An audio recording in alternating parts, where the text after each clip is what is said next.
What's up, you guys? Steven Vanderhook back again. Excited to jump into today's video. This is a concept I've been wanting to do for quite some time. We're going to talk about economic principles using food to make it a little more fun and exciting, more relatable. This is what we call the EcoNOM-NOMics. Real quick, just want to give a quick shout out to all of you who are new to the channel. I appreciate the continued support so we can continue to grow and make more videos so we can continue to learn and progress with personal finance, investing, economics in a fun way. So thank you so much. Like and subscribe, share.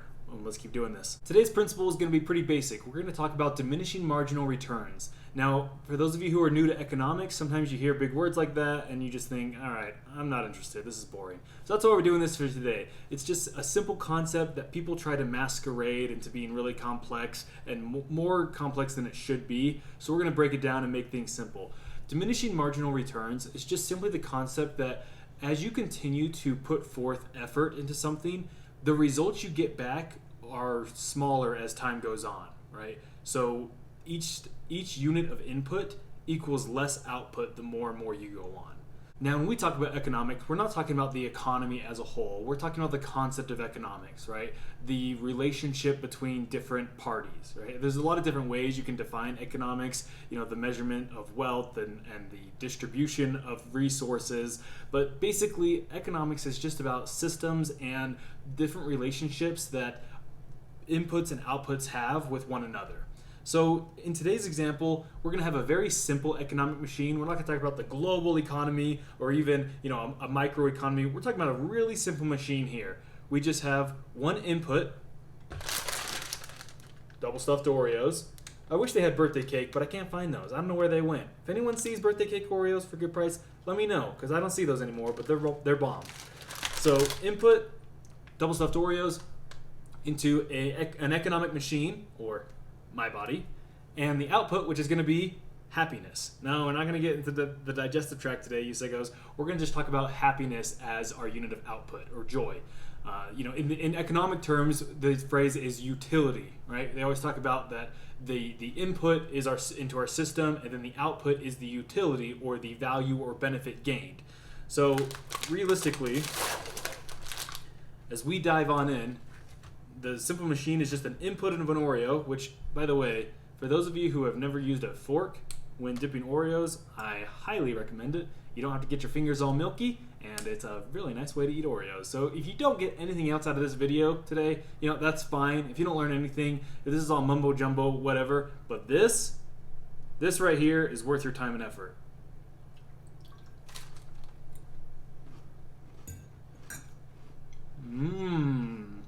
One Oreo down, one unit of happiness obtained. Right? What should we use for a measurement? A bucket of joy, right? Okay, whatever we want to measure with. A foot, a mile, we'll use a bucket. A bucket of joy.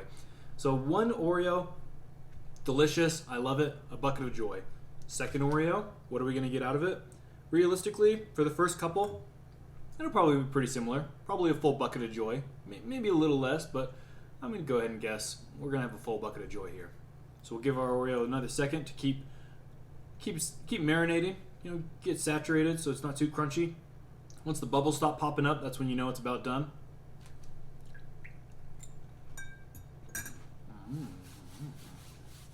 Yep, 2 Oreos down, 2 buckets of happiness that we've got, 2 buckets of joy.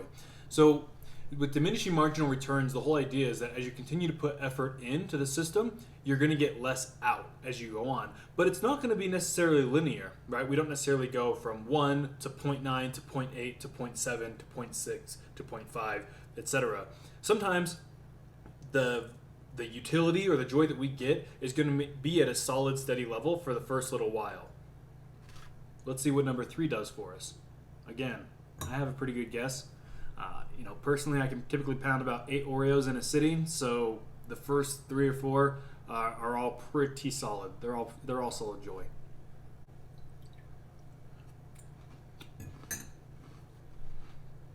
All right, so that one probably about a 0.8 joy, 0.8 buckets of joy. And the reason being is that one's on me. I didn't let it soak long enough. It was a little too crunchy. Didn't get enough milk in that one. So that's not a part of that's not a flaw in Oreos. That's a flaw in the machine. My inputs were wrong. Didn't get enough milk in the mix. That's all right. We live and learn. What is this, number 4? 4 Oreos.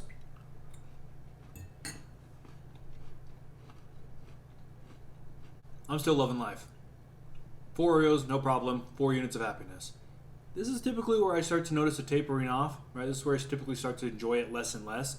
And that's the whole concept we're talking about today. Let me start my next Oreo here. Got it soaking.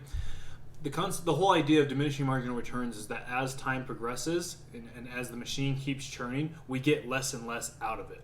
Number 5.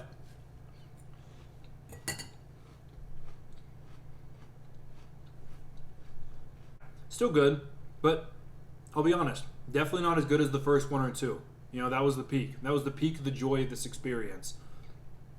At this point, it's good, but it's not as good. 0.8 buckets, 0.7 buckets of joy. One big real life example of diminishing marginal returns is work during the day, right? We all know we have our jobs and we go, we're fresh. Maybe it takes you a little bit to get fresh in the mornings, but you know, if you're awake when you get to work, you know, as long as you don't have a bad habit of walking around, scrolling through the news before you get on, right? You get to work, you're excited, you're energized, you're ready to go. You have a lot of energy. And every hour worth of work, you're getting a good amount of output done. In your economic machine of yourself as an employee and you know whatever you do, whether you create reports or code or whatever, as time goes on, those first few hours are really solid. But by the end of the day, I mean, between 4 and 5 o'clock, that last hour, you don't produce nearly as much as you did during that first hour of the day between 8 and 9, right? We all know that if you're being honest with yourself and you're assessing your work. That's the whole idea of diminishing marginal returns, that you continue to put energy and effort in and you get less and less back.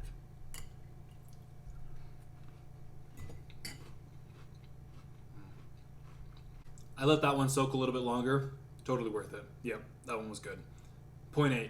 We're still cruising high. Another example of this is studying. Right? If you think back to your college days, your high school days, whenever the last time you were studying was, think about when you were studying and you had your finals and you were going and you said, hey, all right, I'm going to hit it hard. I'm going to go to the library. I'm going to study. And you study all day. And then if you're wise, you recognize, hey, I can only study so much a day. At this point, I'm going home.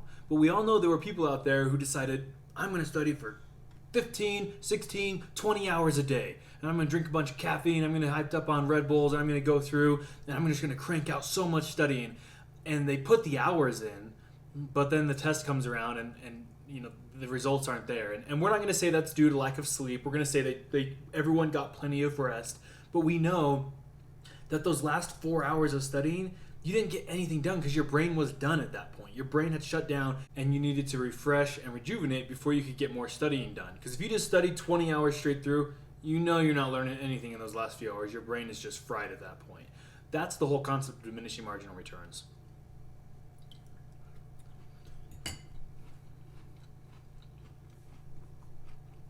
Now, how does this apply to one of the biggest questions of life, right?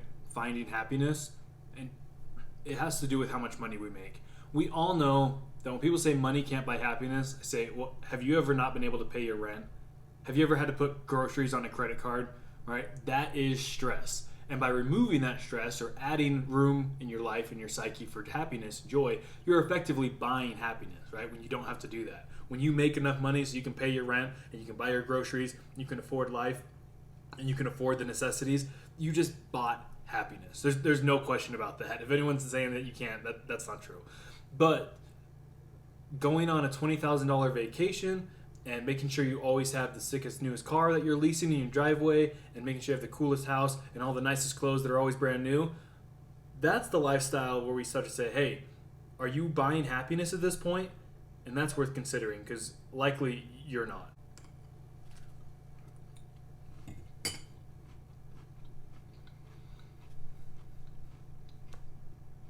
Now, there's no question that you can buy happiness to an extent, but realistically, most of that is just getting through the necessities of life. Making sure that you have food and shelter and that you have some stability, a little bit of self-assurance, a little bit of peace of mind when it comes to having an emergency fund. That's where you start to buy happiness. After that, material means don't do anything for happiness, right? There are diminishing marginal returns with each $1,000 you add to your salary. And that's everything that we're talking about today. That's the whole point. People want to assume that being a millionaire is what's going to make you happy. And that's frankly not true, right?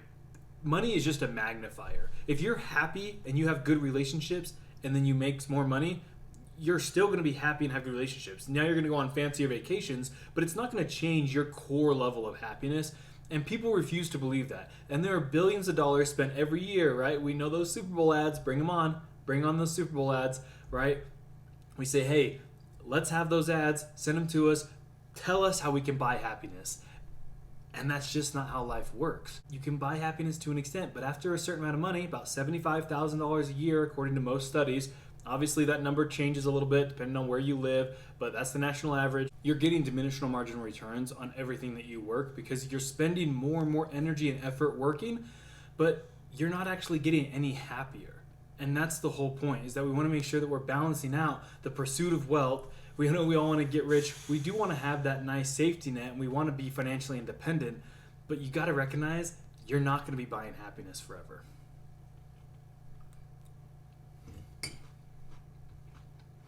At this point, I don't know how many I've eaten, 8, 9, 10, too many. My stomach's starting to hurt a little bit. The joy that we were getting from these Oreos is no longer happening. So we had this economic machine, inputs, machine, outputs, joy and happiness, but it's kind of diminishing, right? There's not much left. Originally, my goal was to eat this entire package of Oreos and just feel super sick, and by the end of it, just be like, oh, you get the point. I'm not going to do that because I'm sick of it. My stomach already hurts. I'm not doing that. I have a personal rule. Once I run out of milk, I'm done eating Oreos.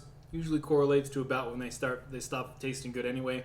They all start to taste the same. You just kind of like you don't feel any different. You get it, right?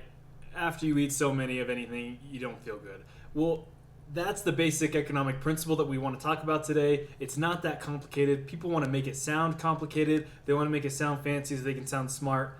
It's really simple. It's just at first when you put input in, you get a good output out, but over time, the more input you put in, the less output you get out.